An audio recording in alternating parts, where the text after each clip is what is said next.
Right. Welcome, folks, to 52 Living Ideas. Today is Thursday, so it's Jordan Peterson Thursday. And it's Roger and Claire discussing rule number 5. So take it away, Roger and Claire. All right. I'd like to welcome everyone today. So today for this rule, we'll be covering rule 5, which is do not let your children do anything that makes you dislike them, which is, I think, one of the biggest rules that doesn't directly apply just to the person reading the book, but also kind of gives some insight into how to be a parent. In this chapter, Peterson explores how children develop and what challenges all humans face within that development. He's also going to explore several behaviors of children and the different theories behind them and how you can manage that, while also exploring what behaviors we should be aiming to instill in children as they're developing and the later on consequences of those. Along the way, he's essentially going to be jumping into behaviorism, evolutionary psychology, comparative mythology, a little bit of politics, and a little bit of modern ideologies. So there's actually a lot of different points and a lot of nuggets of truth. So let's go ahead and get it started. The first section is called Actually, It's Not Okay.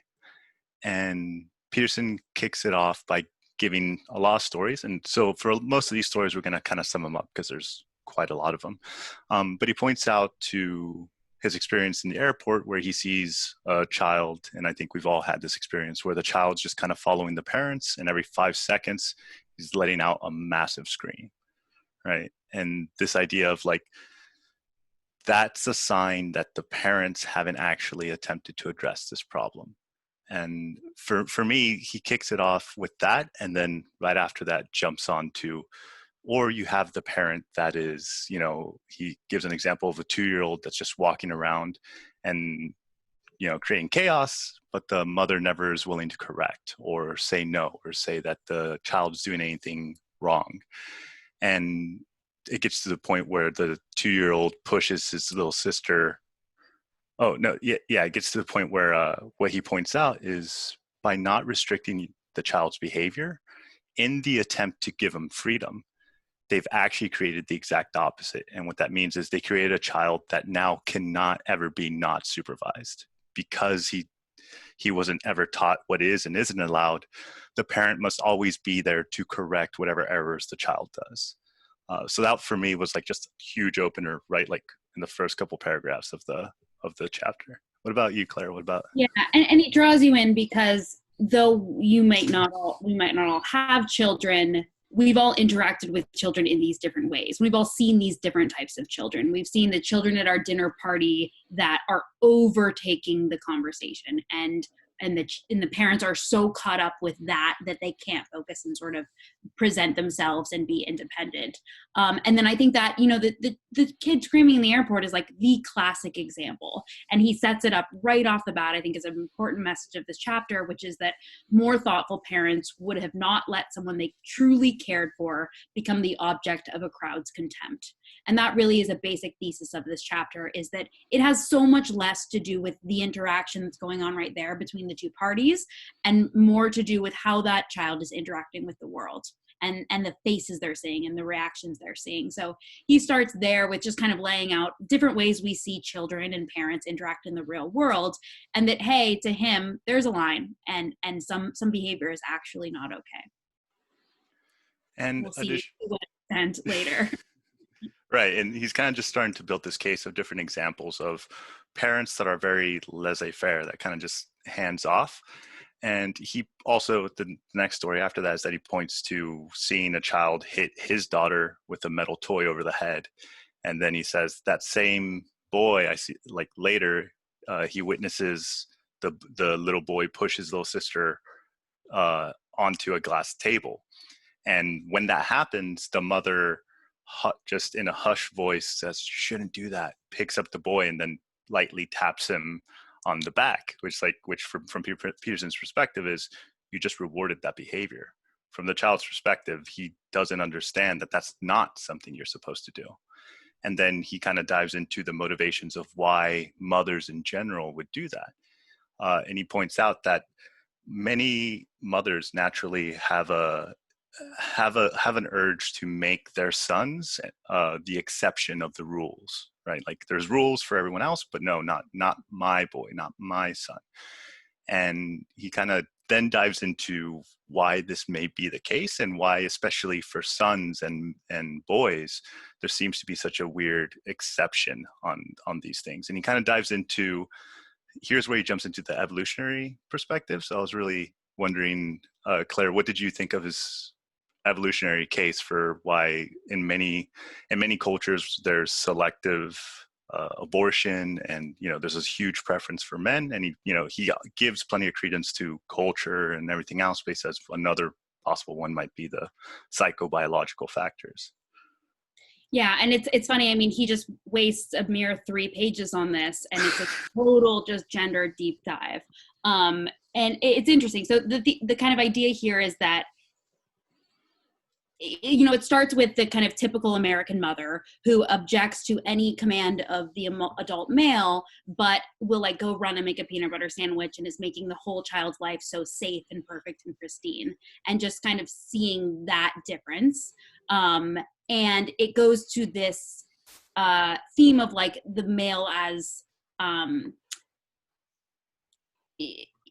when it's your son, you're going to play a selfish game, and you're okay with your son playing a conqueror or winning or being safe and being happy when it's yours.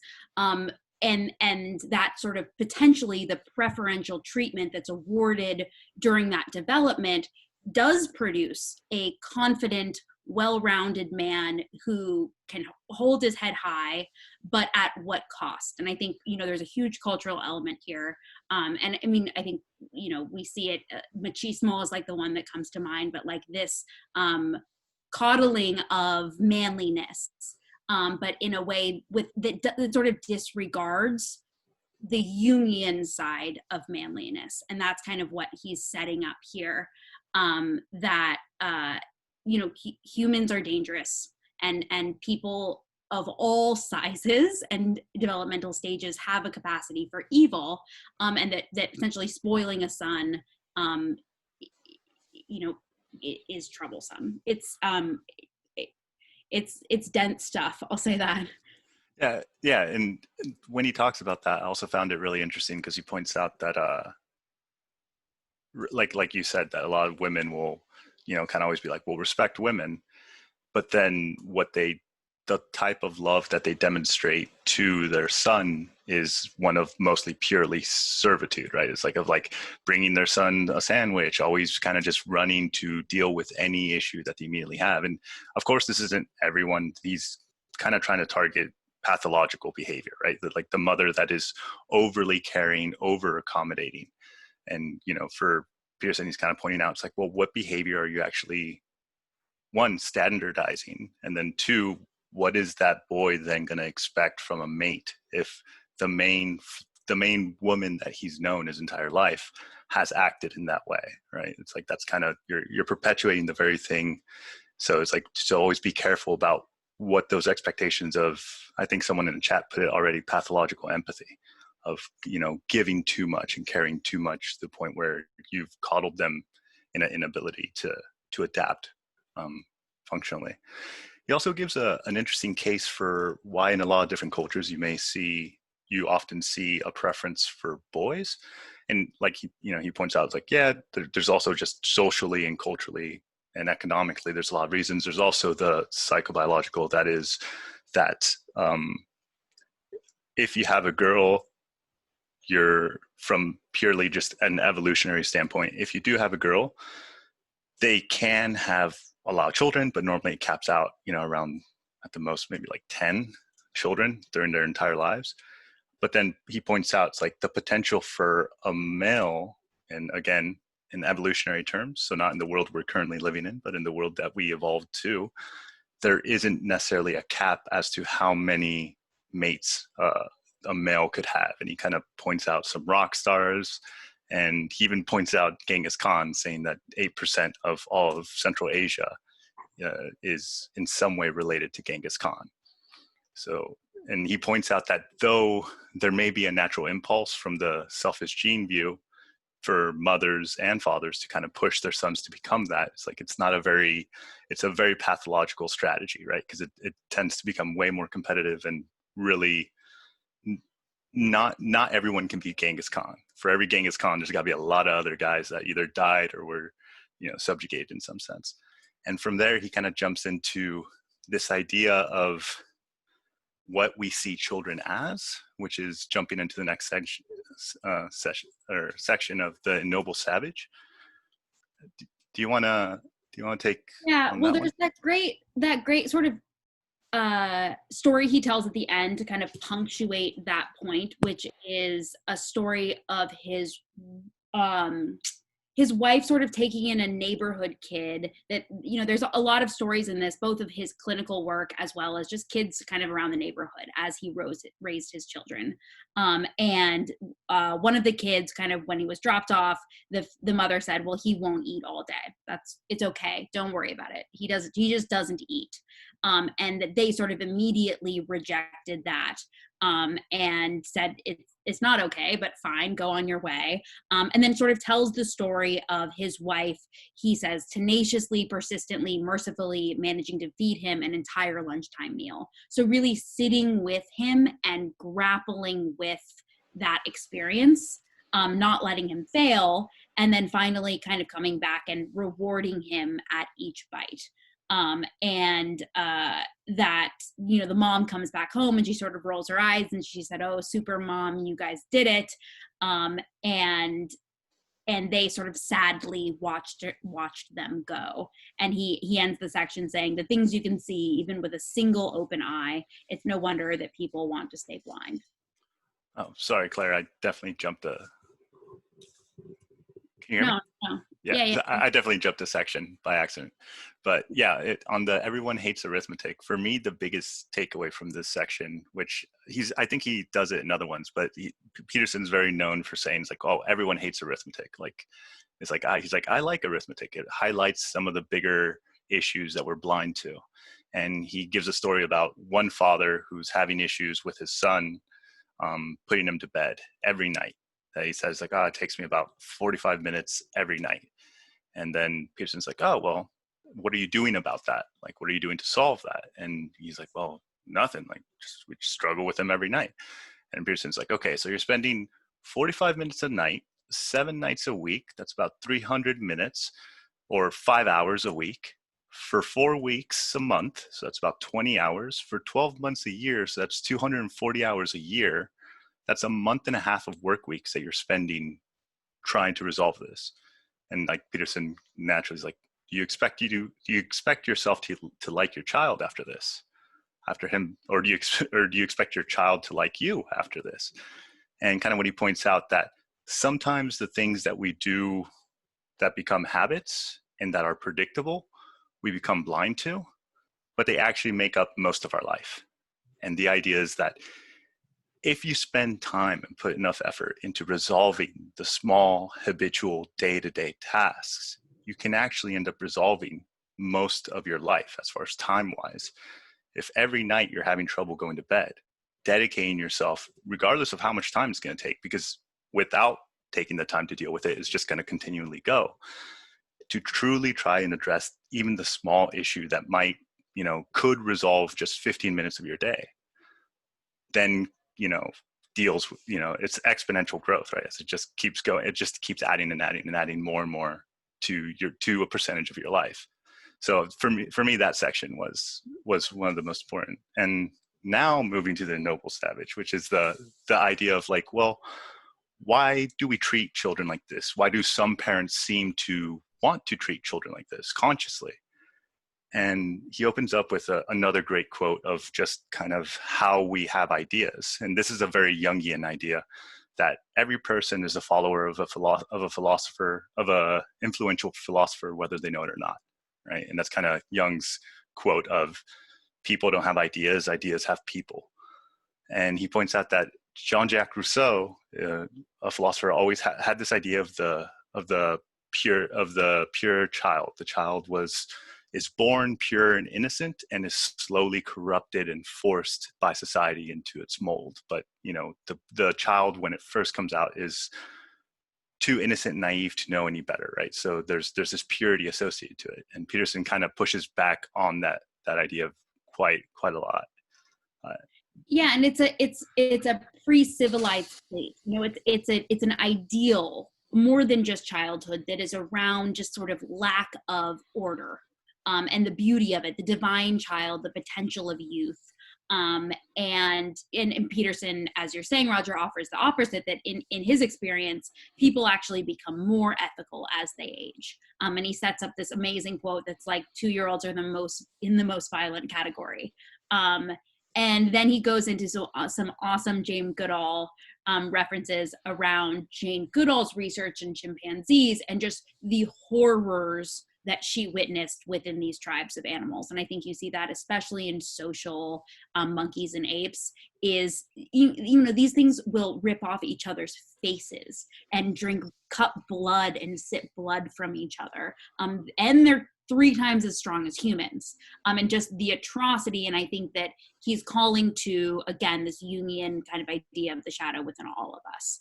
And that when children are left to their own devices, when any creature is sort of left to its own devices, you see this potentially, you could use dogs, like a trained dog versus just one that's just kind of roaming. They become sad. They're abused really by the lack of attention that you're getting. And he says that you can recognize these people on the street. And I think that that's kind of numbing when you do think about the people you witness kind of from day to day, and the amount of people that just kind of go by with their eyes down because they don't have a guardrail. They don't have that kind of railing. Yeah, and this is kind of the first time he brings up one of the main cases that he's slowly building, that as children are developing, if they're not brought up properly, if they're not socialized properly, it comes to a cost in their social behavior, which is a massive detriment. He points out that even if you're just, you know, hanging out with a bunch of kids, there may be a child that isn't as well defined, is how he puts it, and we can get into what he means by that. And what he points out is that all children are constantly seeking attention. It's a natural drive for us to seek attention because we're trying to find validation within the parent of what am I doing right, what am I doing wrong. And when children aren't given that, they very quickly start projecting that to strangers and projecting that to anyone. And what he points out is that though the child is trying to do this to learn and to mimic, it becomes a massive burden to anyone who that gets pushed onto, right? So he points out that a child may just jump on his lap or, you know, kind of break certain expected norms because it just wants attention and it wants validation of some sort. And in doing that, that actually pushes most people away because they can detect just how much commitment this is going to require and how much dependency the child is already putting on them.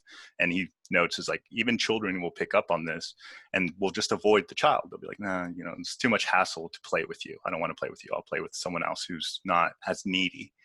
And that he's gonna keep building on this idea of the different effects of not socializing your child correctly and its ramifications later on in life.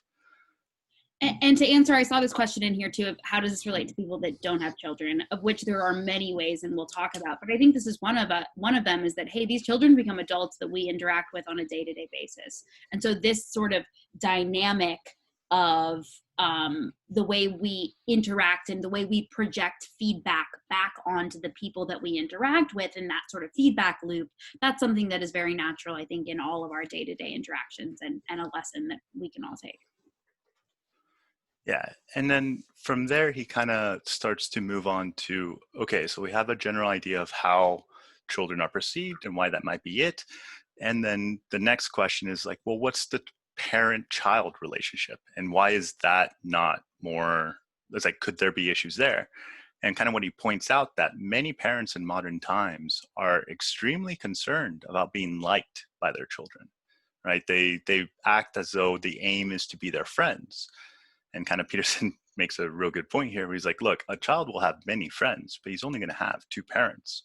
And the 2 parents are supposed to be higher than the friends. You're not supposed to be aiming to be at that level, and points that parents are supposed to be responsible for the disciplining of their children. It's a responsibility of a parent to do that, in the sense of you're responsible for how this child, for what toolkits this child develops, especially in the very early years. And he points out that's like, this is a very, very difficult thing to do. It's a lot of responsibility. You literally have someone else's life in your hands. So he points out, it's like a lot of people just try not to do it instead, right? They just kind of put it off and then self-justify that, oh, it's actually better for them. They want to do them. I'm not going to be someone that defines my child. I'm going to let them be who they are and who they want to be, right? And that's kind of more of a self-justification rather than taking responsibility for the fact that you have someone who was literally, in a much more realistic way, born yesterday, that doesn't know what's going on yet, and is looking for you to guide them. But and it's not going to be fun. I think that he encourages that every parent just is going to have to get used to the anger and even hatred that will come to them inevitably from their children. I think this is a sort of a sacrifice archetype, the eternal mother archetype that he's bringing in here, that he says parents are really the arbiters of society, and it's an act of responsibility for them to discipline a child. As wrong as that sounds, it really is an ethical obligation. And he says it's because it's this idea that violence is no mystery. Violence is the status quo. It's peace that's the mystery, and that if anything is what needs to be established, as that child is raised. This calls back to kind of, he goes into, Roger mentioned there's some political undertones here, that he does start to go into that.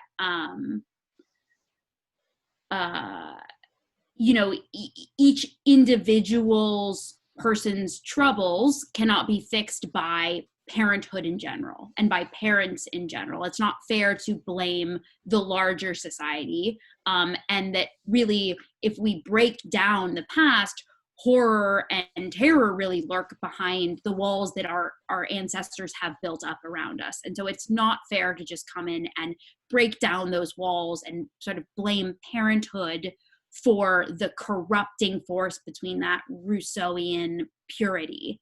But to him, no, that's innate. And it's parents' jobs as the arbiters of society to put that in check really in the first 4 years. Because he says after that feedback loop with the friends is going to already be going, and it's going to get harder and harder and harder from there. And did you want to go into the story now with refusing? Perfect. Because he's essentially setting up. He gives one short story about going to war with his son, and he kind of starts to point out how this idea of the innocent child that is completely blameless. He gives several examples. One example is that he sees his daughter's playing in a playground, and then he sees a child on top of the monkey bars, and his daughter's crossing below him. And then the child sees Peterson watching his daughter, and then while making eye contact, steps on Michaela's feet and just slowly starts pushing harder and harder, right? And it's the idea that even at a very young age, there's the constant dominance challenge. And the reason it's a dominance challenge is because they're attempting to explore, well, just how much could I get away with this? Like, if you remember in the context of, like, they don't know what is and isn't allowed. And the only way you can find out, especially if, your language isn't so complex that you can just articulate it, then it's a matter of like, well, can I do this? Well, what about this? And just kind of pushing those limits. And he gives several stories, one of which Claire's gonna read for us. So take it away. Yeah, and that barrier is freeing and not oppressive. I think is really huge. So he tells this story of his family being in a sort of a babysitting swap, where one couple would go out to dinner for date night, and then the other couple would watch all of the kids. And that one weekend they get kind of a new kid in the group, and the father of that kid says to him, "Well, he won't sleep," said his father. "After you put him to bed, he'll crawl out of his bed and come downstairs. We usually put him on an Elmo video and we let him watch it. There is no damn way I'm rewarding a recalcitrant child for an unacceptable behavior," I thought, "and I'm certainly not showing anyone any Elmo video. I always hated that creepy, whiny puppet. He was a disgrace to Jim Henson's legacy. So, reward by Elmo was not on the table. I didn't say anything, of course. There is just no talking to parents about their children until they're ready to listen. 2 hours later, we put the kids to bed. 4 out of the 5 kids went promptly to sleep, but not the Muppet aficionado. I had placed him in a crib, however, so he couldn't escape. But he could still howl, and that's exactly what he did. It was tricky. It was a good strategy on his part. It was annoying, and it threatened to wake up all the other kids, who would then also start to howl. So score 1 for the kid. So I journeyed into the bedroom. Lie down, I said. That produced no effect. Lie down, I said, or I will lay you down. Reasoning with kids isn't often of too much use, particularly under such circumstances, but I believe in fair warning. Of course, he didn't lie down. He howled again for effect. Kids do this frequently. Scared parents think that a crying child is always sad or hurt. That's simply not true. Anger is one of the most common reasons for crying. Careful analysis of the muscular patterns of crying children have confirmed this. Anger crying and fear or sadness crying do not look the same. They also don't sound the same, but can be distinguished with careful attention. Anger crying is often an act of dominance and should be dealt with as such. I lifted him up and I laid him down. Gently, patiently, but firmly, he got up. I laid him down. He got up. I laid him down. He got up. This time, I laid him down, and I kept my hand on his back. He struggled, mightily but ineffectually. He was, after all, only 1/10 my size. I could take him with one hand. So I kept him down, and I spoke calmly to him, and I told him that he was a good boy and that he should relax. I gave him a soother and pounded gently on his back. He started to relax. His eyes began to close. I removed my hand. He promptly got to his feet. I was impressed. The kid had spirit. I lifted him up and laid him down again, and I said, "Lie down, monster," I said. I pounded his back gently some more. Some kids find that soothing. He was getting tired. He was ready to capitulate. He closed his eyes. I got to my feet, and I headed quietly and quickly to the door. I glanced back to check his position one last time. He was back on his feet. I pointed my finger at him. "Down, monster," I said, and I meant it. He went down like a shot. I closed the door. We liked each other. Neither my wife nor I heard a peep of him for the rest of the night. "How's the kid?" his father asked me when he got home. Much later in that night. "Good," I said. "No problem at all. He's asleep right now." "Did he get up?" said his father. "No," I said. "He slept the whole time." Dad looked at me. He wanted to know, but he didn't ask. And I didn't tell. Don't cast curls before swine, as the old saying goes. And you might think that's harsh, but training your child not to sleep and rewarding him with the antics of a creepy puppet, that's harsh too. Pick your poison, and I'll pick mine. Thank you. So as you can see, it is one of those things where it does come off as extremely harsh to some extent. And I think that also has to do just with the current times, right? And how we perceive treatment of children.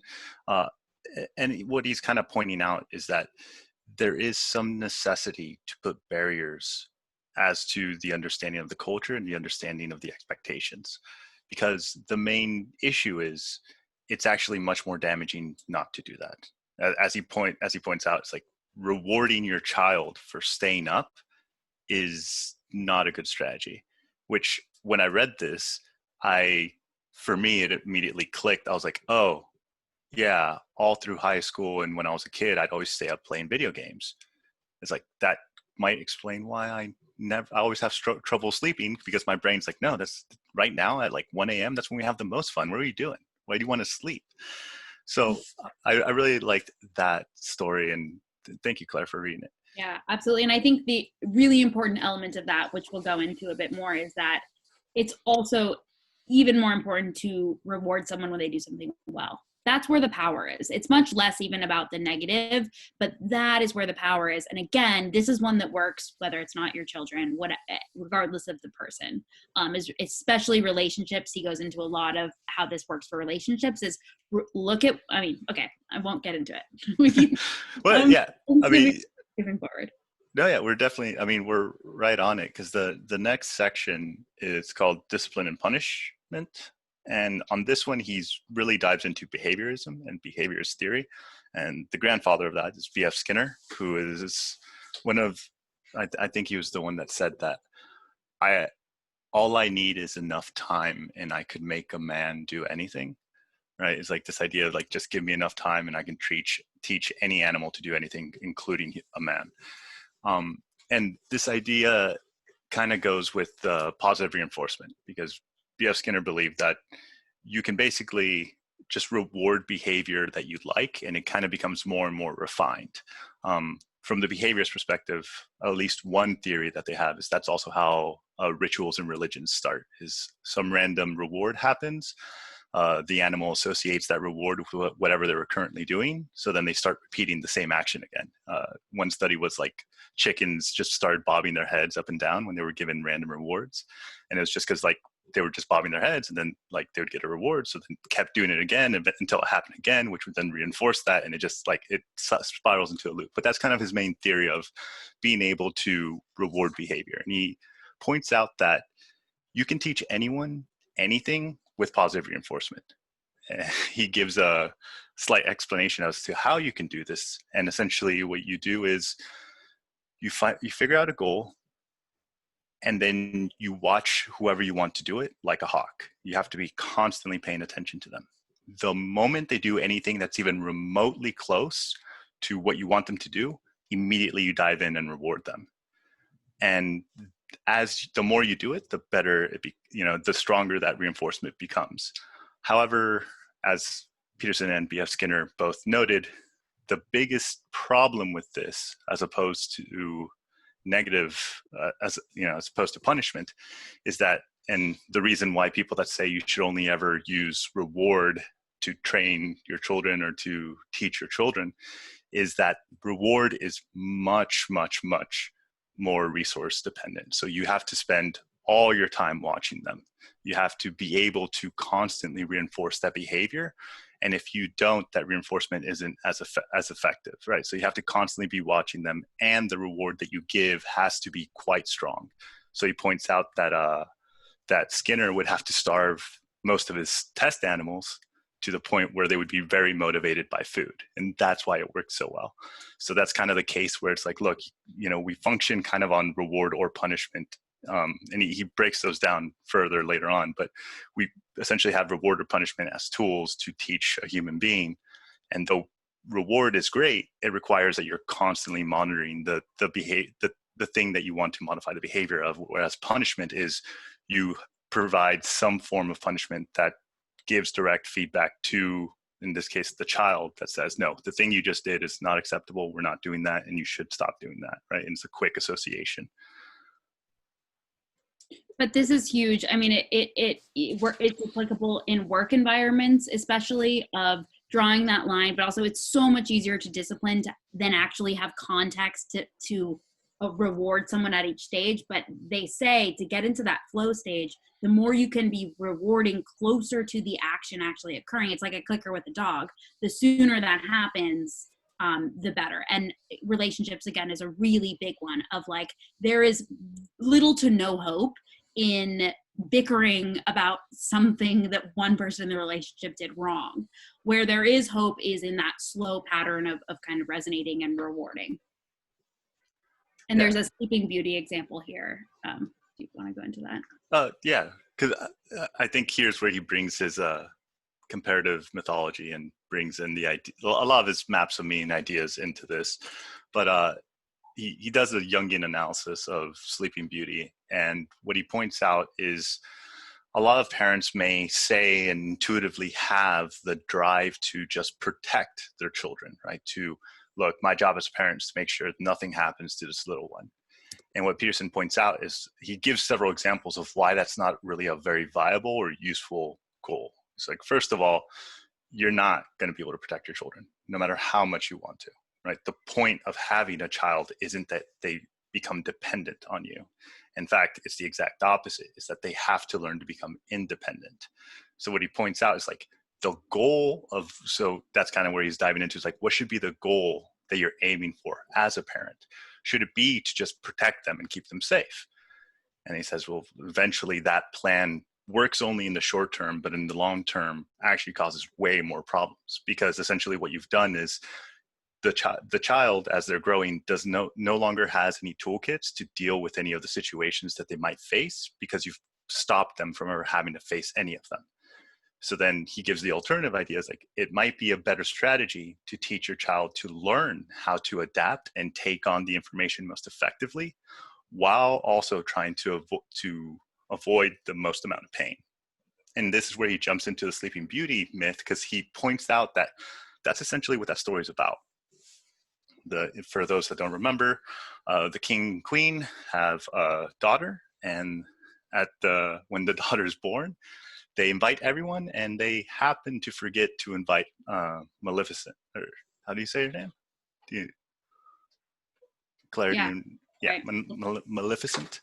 But essentially, Peterson points out, it's like that's essentially a representation of the Dragon of Chaos. It's the mother nature, right? But the negative feminine of nature. And he points out, it's like, you don't actually forget to invite her, right? It was just this matter of like, we're trying to protect her. And Maleficent is so offended that they're not invited that when she comes back, she curses. She curses. I can't remember her real name. The princess. Yeah, the princess. She curses her by the age of 16, she'll be pricked by a spinning wheel, and then she'll be unconscious, or she'll die, I think, forever. And what Peterson points out is like, well, first of all, 16, the fact that she's 16, that she's young, that the thing that kills her is the pricking that draws blood, is like, it's all very much coming of age for women, especially with sex. And so what do the parents do? Typical coddling parents: destroy all spinning wheels, hide her in a tower, don't let her see or interact with anyone. By sheer coincidence, as she's getting older, she runs into a prince and immediately falls in love, as which Peterson points out, it's like, that's, even for a myth, that's a little bit much, like right away on the first day. And then she's so distraught that she's going to have to marry this other guy. And then out of nowhere, she finds a portal that pricks her. And that's where, and then she, becomes the Sleeping Beauty, and, the rest of the story unfolds. But then what Peterson points out is like, now all you have to do is think of a little girl who never learned how to share when she was 3, right? What does that child then develop? What's the life cycle for her?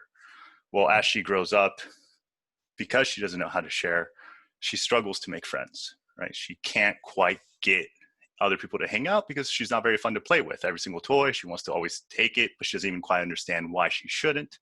And all the other children already have this understood rule. So then she's kind of isolated, which then leads to her not developing her social skills and not really having much backup or information exchange between her peers.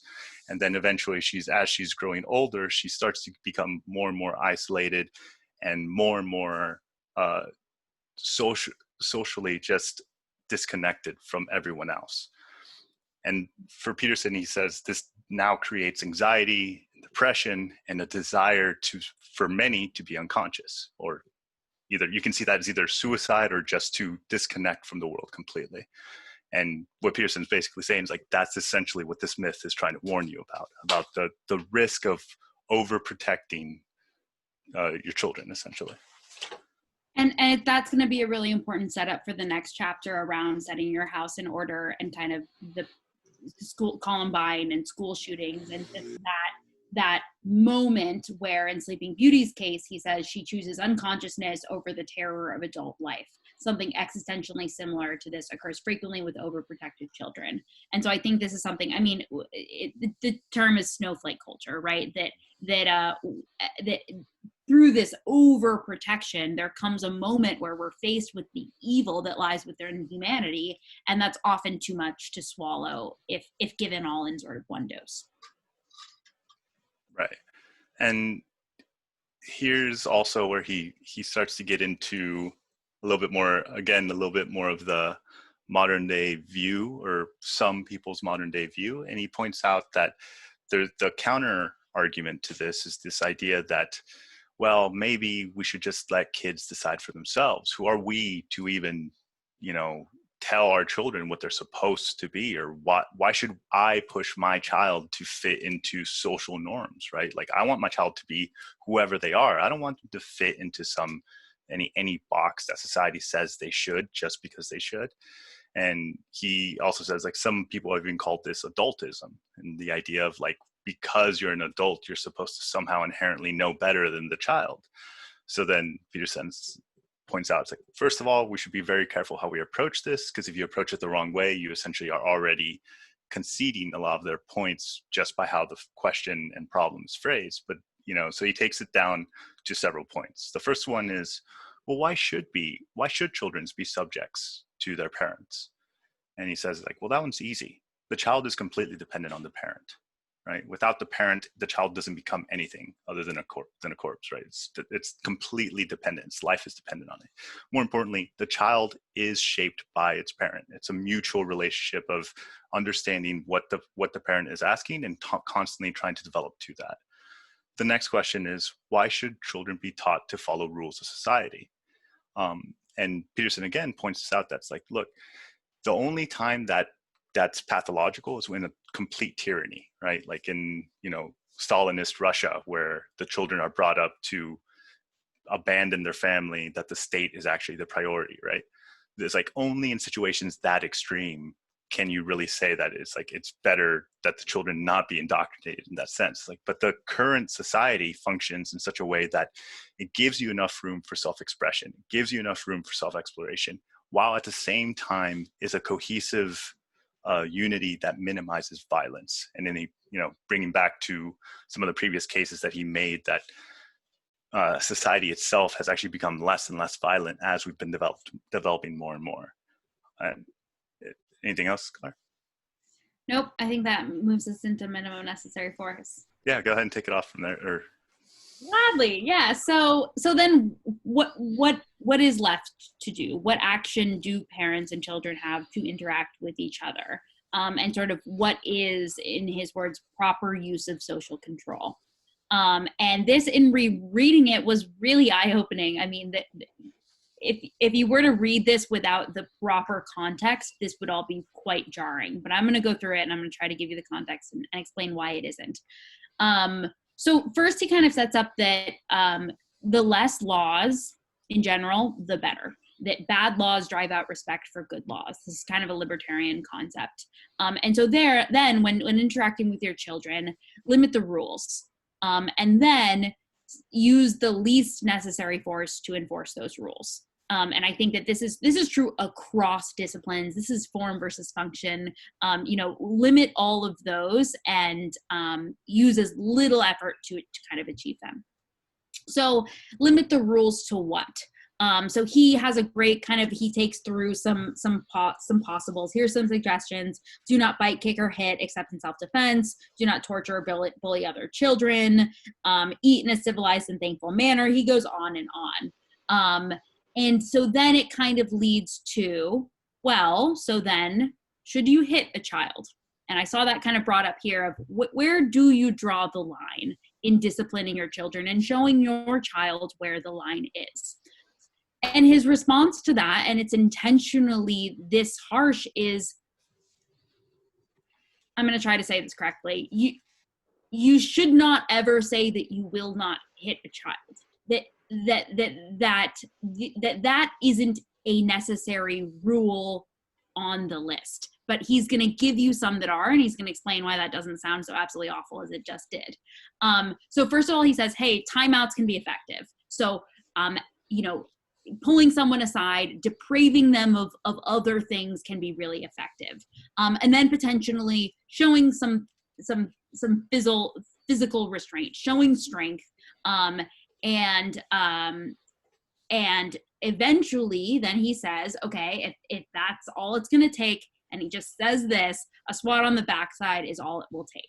So the idea here, although it sounds exceptionally inhumane, is that by your putting a line up for your children at some time as they're being raised, you're putting the line in your control, and you're not putting it in the control of their peers in 5 years when they start getting bullied, and you're not putting it in control for the greater society in 10 and 20 years when that becomes far, far more dangerous and their interaction does that. And so he says, where's this great quote? You're not thinking things through if you're leaving discipline to another person, because their way will always be worse.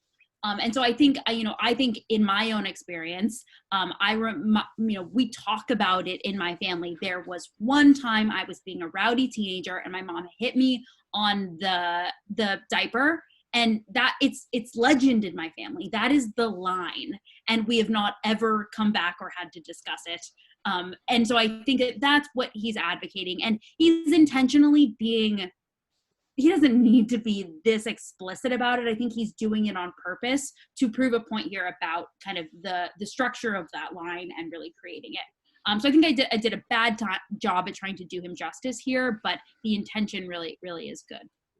Yeah, I do appreciate how he kind of points out, because essentially the issue is like, all right, well, you have two issues. It's like no excuse for physical punishment. And he kind of points out, it's like, well, I mean, all forms of punishment are physical, right? Like you put someone in timeout and that's a physical punishment. Like, like the reason we put people in prison is because they suffer in prison, right? It's not because it's supposed to be fun.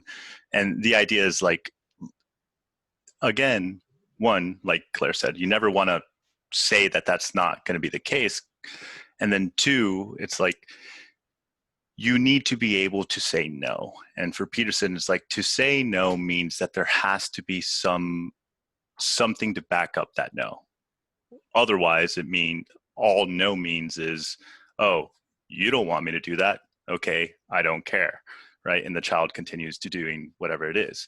But he also, again, says like, well, okay, when it comes to disciplining, like, what's the line? And it's like, well, always use the minimum necessary force. And what he points out is like, you just flicking, your child on the back of the hand whenever they do something wrong, that might be all it takes, right? If that's not all it takes and the child continues to do whatever they're doing, especially because I think he points out one is like, if one of the misbehaviors that it's doing is just running off in the middle of a parking lot, right? It's like, how serious should you punish that? It's like, well, pretty serious, because the potential of that being lethal in an incorrect setting is actually way worse than almost anything else. So it's like, it's a matter of like, what will, and he also points out just how different children are. It's like some children, all you have to do is throw a look, right? Just glance at them and be like, don't. That's enough. You don't ever need to do anything else. He's more talking, especially about the spanking, about the children like me who are extremely disagreeable. And me and my dad had lots of duking it out because we're both extremely disagreeable. And anytime he'd ask me to do anything, I'd be like, yeah, nah. Right. So there needed to be some boundaries. And on certain occasions, I was just going to keep pushing it until there was something that stopped me. So kind of those kind of troublemakers that you would normally get is more of what he's talking about with like big punishment. But he also points out that's like, yeah, if you don't, it's only when it's absolutely necessary and when it's in the benefit of the child itself, because you always have to consider what happens if this child just continues to act in that behavior and what's the actual risk. And as Claire pointed out, what's the risk within 5 years or 10, 15 years? And because the further along you go, the worse the punishment is for misbehavior in the social setting, right? So if a little kid's stealing stuff from the store and he's 3, everyone's going to chuckle at it, not a big deal.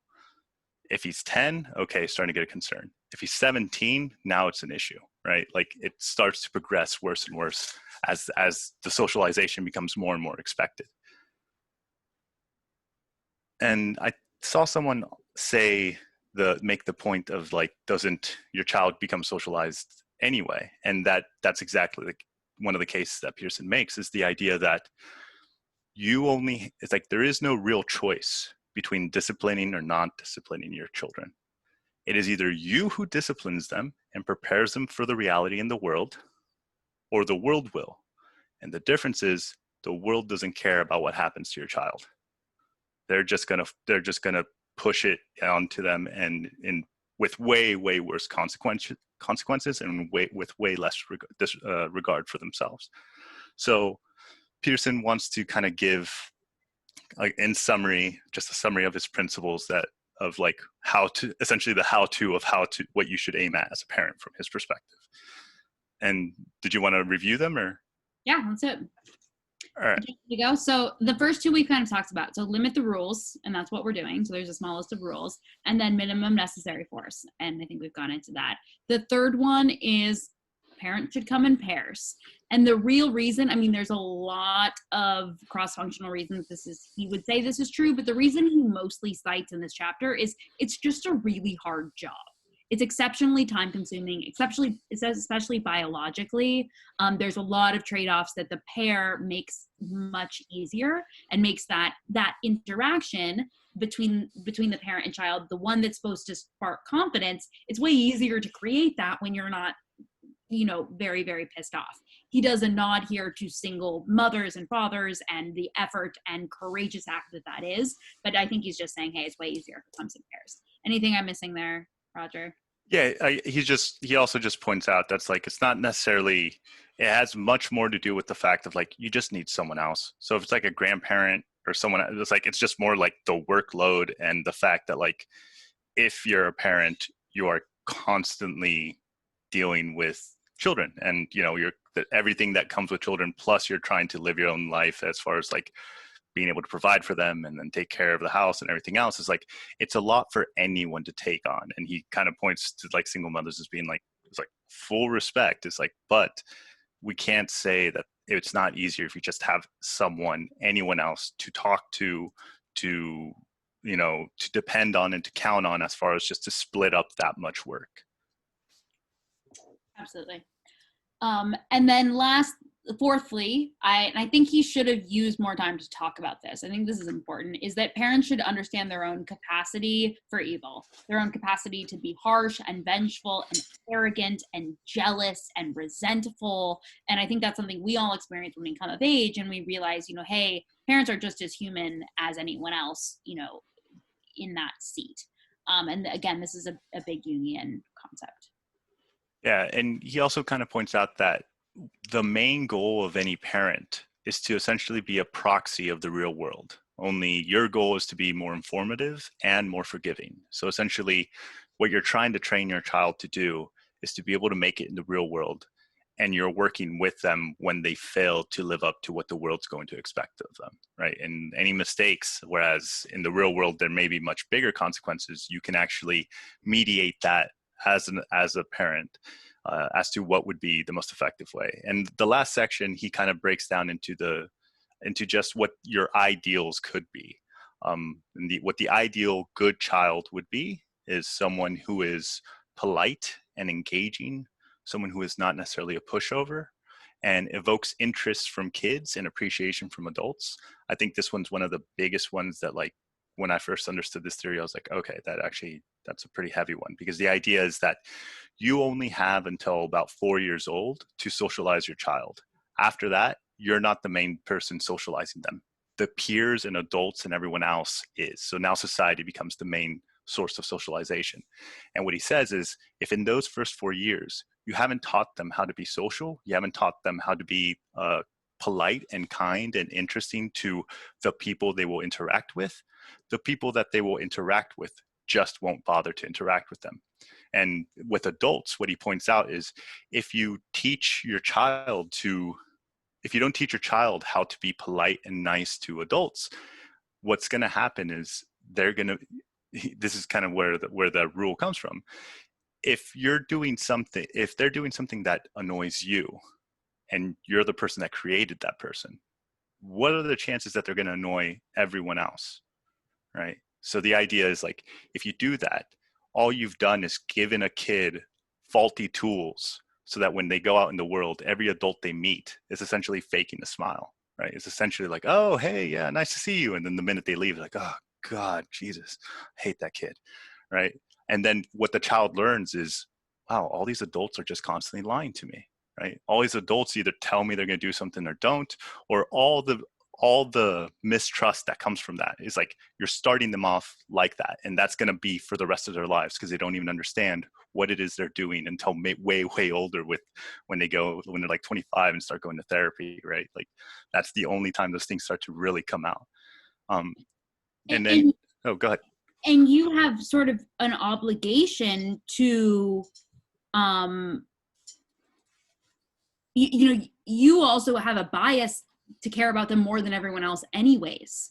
So, everyone else is going to treat them, they have their own issues to deal with. And so recognize that bias within yourself to like your children and check that, because it's going to be a lot harder in every other future interaction. Right. And bouncing off of that, for responsible parents, he essentially says one of the main things you need to be aware of is what you like and dislike about your child. And he says, like, talk with your partner about it. Or if you don't have a partner, at least talk with a friend about it. It's like, but identify that you're not going to like everything about your kid, right? There's going to be some things that obviously are going to annoy you, and that's okay, right? Like, it's like you're not bound to only ever like your kid, because all that perspective does is it blinds you from the things you don't like. And then those things come out somewhere else. He also points out that have a clear idea of how much of a terrible parent you could be, and your own weaknesses, right? Like, all the things that you may be insecure about, all the times where situations could go in a way where you'd be wrong, but you've had a problem there for a while. Be fully aware of those situations. Take responsibility for their discipline, and then also take responsibility for the mistakes that you'll inevitably make, knowing that you can fully improve as both of you grow. And that's kind of the conclusion with the rule of don't let your children do anything that makes you dislike them. Sorry, this one went a little bit longer, but like we said, this chapter is quite long. All right, folks. So now it's time for Q&A. Because there is so much chat, I was not able to distinguish between comments in the chat and questions. So I'm lining up the first two people that I know for sure have a question. But if you have a question, you can go ahead and type in ! And we can go from there. Okay, so it's going to be Steven, Ben, Marina, and Aaron. We've got 4 rules. Raise your hand when you have questions. You raise your hand by typing ! Number 2, keep on topic. Number 3, be brief. And number 4, feel free to disagree with anything, but be courteous, okay? So with that, just let's keep the questions short. You'll have plenty of time to make your commentary and talk about your takeaways during the takeaway session. All right, Stephen, go ahead. You need to unmute yourself.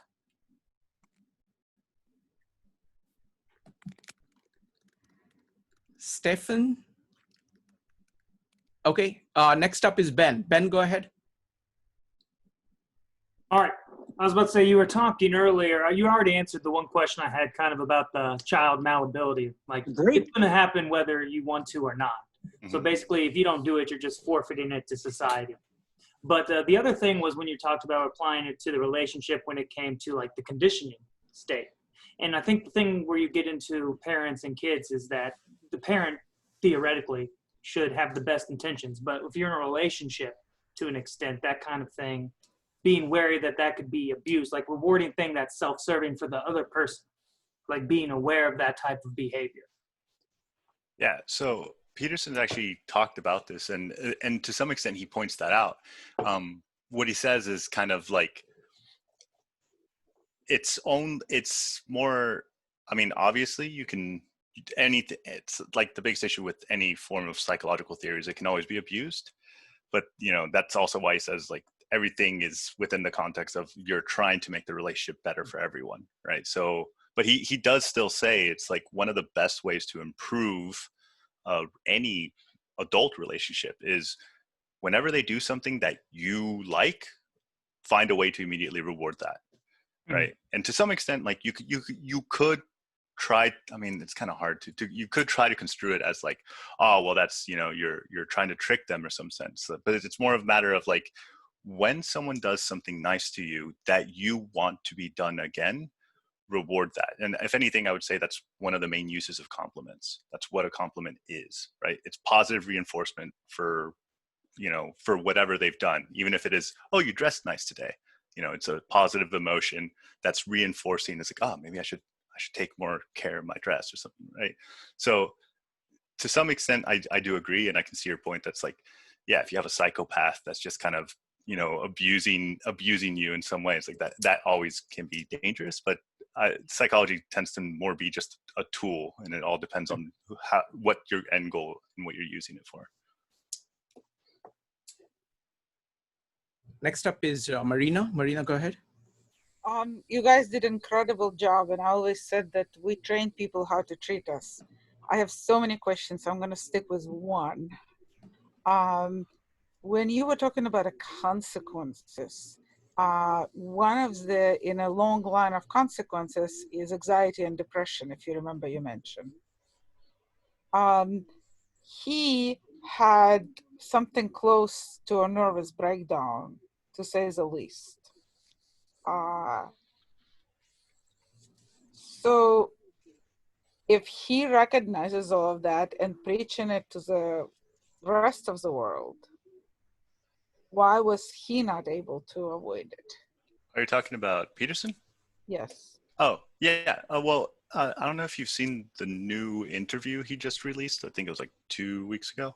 Are you talking about the one where he's talking about the lobsters? No. Like, so the main reason he had anxiety was he had already started having it because of, just because he had skyrocketed to fame in a time when he didn't expect to. So he had started to take benzos. I think he was taking Klonopin. And then after that, his wife, Tammy, became terminally ill with a cancer that was expected that she wasn't going to survive. Like, the survival rate was next to nothing. So he was taking a lot of Klonopin. I think it was like 3 milligrams, which is quite high.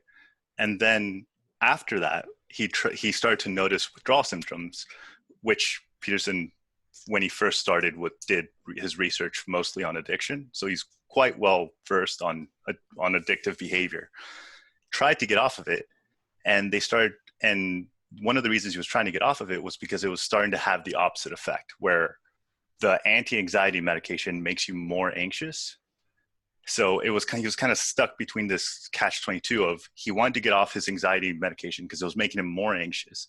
But the minute he would try to get off of it, he essentially would have, I can't remember what the symptom's called, but essentially it's the restless leg symptom, where it's just a massive amount of frustration, and it's just as bad. It also causes anxiety. So it's much more of a biochemical, but also, so that's kind of his situation, just to give you context.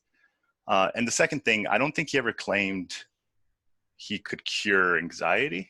I think it's just a matter of, like, on top of everything else, if you raise your child this way, it'll lead them in a path where naturally there's the likeliness of anxiety and depression go up. But yeah, Peterson's also suffered from depression all his life. So, like, it's not by any means a one size fits all, and like depression and anxiety have been solved if you follow my rules kind of thing, right? It's just a matter of, if you raise your children like this to the point where they can't have any friends and have no social skills, they're more likely to be depressed and anxious. And the story, also when you look at Sleeping Beauty, it is in parallel with the experience of being overexposed to some sort of level of consciousness. And so if you combine his rapid rise to fame with an already disposition toward depression, plus a lot of family life and death triggers, the man had an overwhelming exposure to chaos, and he hit it hard. And so I think that there is this just crazily ironic takeaway that, hey, yeah, you can set your kid up for anything, but life is going to get really, really hard. Let's hope it's not genocide level hard, but it's going to get hard. And luckily we give our family and those people the tools to try to get out of it. But that's not saying that you will be, the antidote to chaos is day to day. Next up is Aaron, followed by Roshan. Aaron, go ahead. Yeah, great talk, you guys. I actually attended this very same talk live in New York City, and I had a great discussion there as well. My question is, as an educator, I deal with parents. And a lot of these parents, they themselves are immature. They don't have their act together. They don't even have an idea of what it takes to be a functional adult. They themselves have been chronically unemployed. I'm wondering what larger things society can do to sort of get those parents on page, because how could parents who don't know themselves what it takes to be a competent adult raise competent children? Right. Yeah. So I think Peterson's a little bit on the dark end for this, because for him with the research that he's read, he believes that past 4 years old, there's not a lot of hope. And the reason is, before 4 years old, you still have that ability to kind of modify and adapt. It's also why he's huge on rough and tumble play, because one of the ideas is that, like, when you're rough and tumbling with especially boys, but both boys and girls, like especially little kids really love it. The reason they love it isn't just because it's just play. The reason they love it is because that's teaching them how it feels to be embodied and all the different positions their body can be in and what hurts and what doesn't hurt. And then that sets up the basis framework for the rest of their development. So if you don't have that basis framework from the start, like, that development starts to change. I don't know if I fully buy into that. I think maybe like things like yoga and other things that help you kind of remap your body may be a possible solution to that. But also, Peterson has read way more research than I have, so I don't know what I'm talking about on that end. But I think Peterson would kind of be like, that's just what happens when people don't develop well. And that's one of the reasons why, like, the best cure is to start to do more research and understand why it's important for children to have, for example, rough and tumble play. Because for him, he sees that as a big problem right now, because a lot of like daycares and stuff have started to put restrictions on that because of child abuse, right? And it's like, his point is like, you can't tell the difference between child abuse and playing. Like, there's a massive difference. Like, who can't tell the difference between that? Well, also, I mean, children are raised by the public school system. They're really, Right. really not raised by their parents. Yeah. I mean, parents only spend, 2 hours in their life, Monday through Friday, and then the kids just go to bed. Right. So it's not like the parents are raised, the kids are raised by the government. Right. And that's his point of like the first 4 years, right? Like, it's why, like, after those years, they jump into all the social parts that shape them. Okay. Next up, so if you want to ask a question or have a comment, just type ! In the chat. So it's going to be Roshan followed by Jean next. Roshan, go ahead.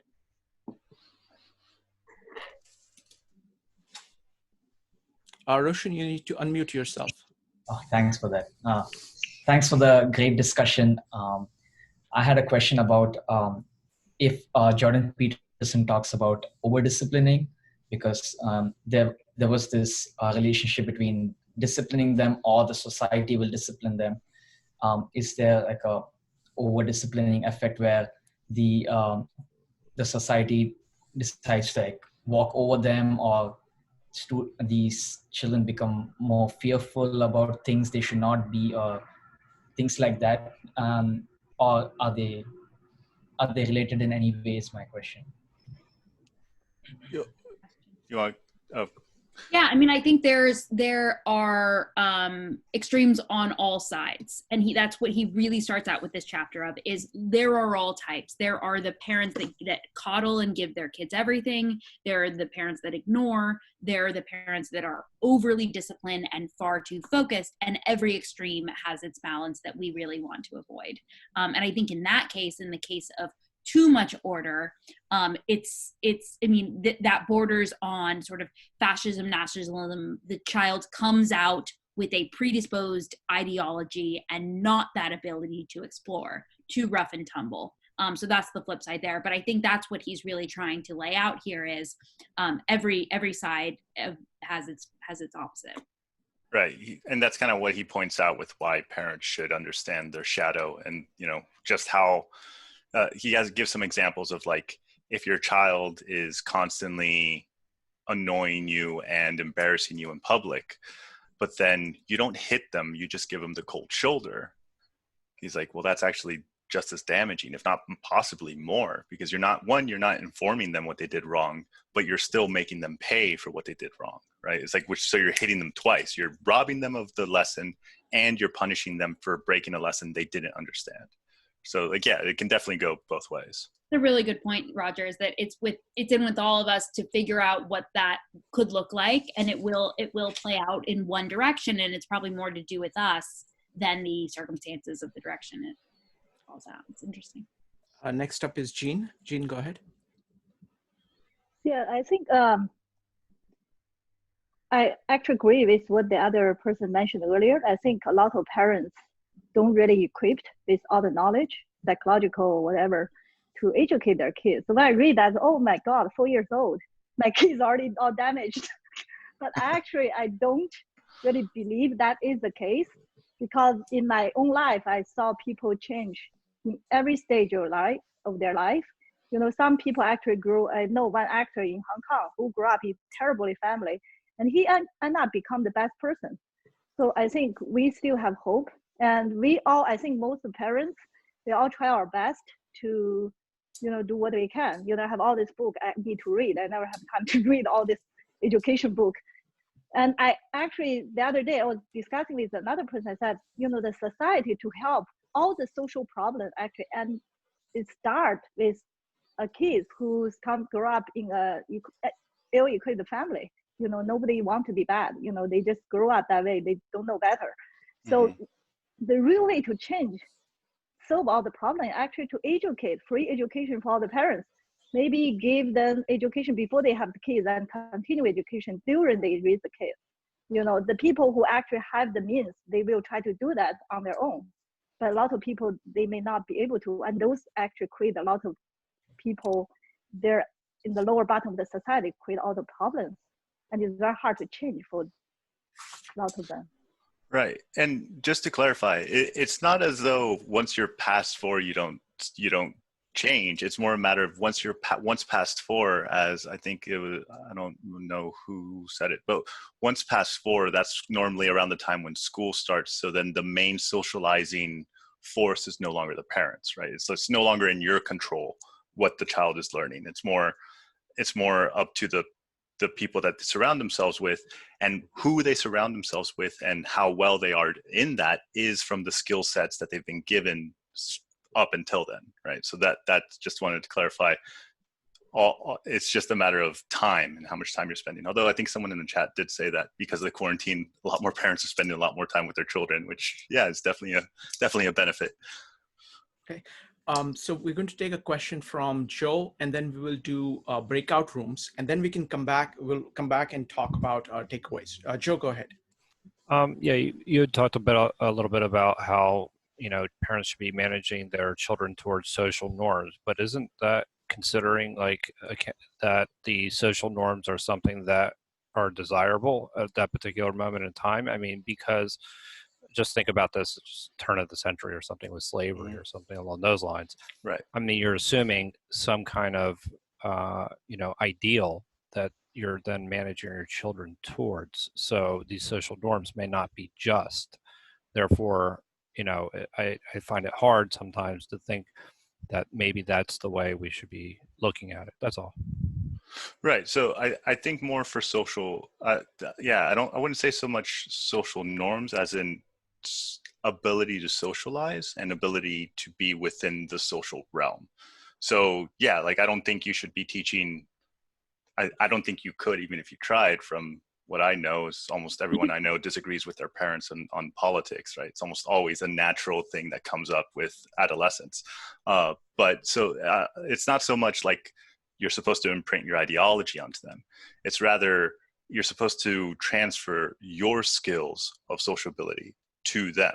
So that's why Pearson pushes like, be polite. Well, why? Because polite means it's pleasant to be around you. It means you're thankful whenever you're fed. It means when people invite you for a social setting, you know to try to make it a pleasant experience so that they'll invite you again. It's kind of Peterson's idea of like, not just winning the game, but the set of games, right? Learning how to be able to be in such a situation so that you're invited back for more situations similar to that. And that's more of an adaptive behavior, where the more situations you go through, the more information you get, the better adaptive you become, which allows you to navigate and adapt more within the society you're in. So by no means is, yeah, go ahead. And then the cherry on top is that adaptability gives you the tools to then kind of complete the hero's journey. So to go out and to learn things about those things that your parents taught you, and to come back and integrate them in a way that works meaningfully for you. And that's the evolution of society. So it's not taking, yes, it's social interaction, yes, but then it's also taking a lot of stuff and taking it from your parents. But in doing so, giving you the tools to be an independent pursuer of your own life, to go out and fix some stuff. And you're going to go back and show a mirror to your family and have to kind of wrestle with that. And that is the ultimate sort of conclusion. Thank you. Thank you, Roger and Claire. So now we're going to do breakout rooms for 25 minutes, and then we're going to come back and share our takeaways. I'm starting the breakout rooms now.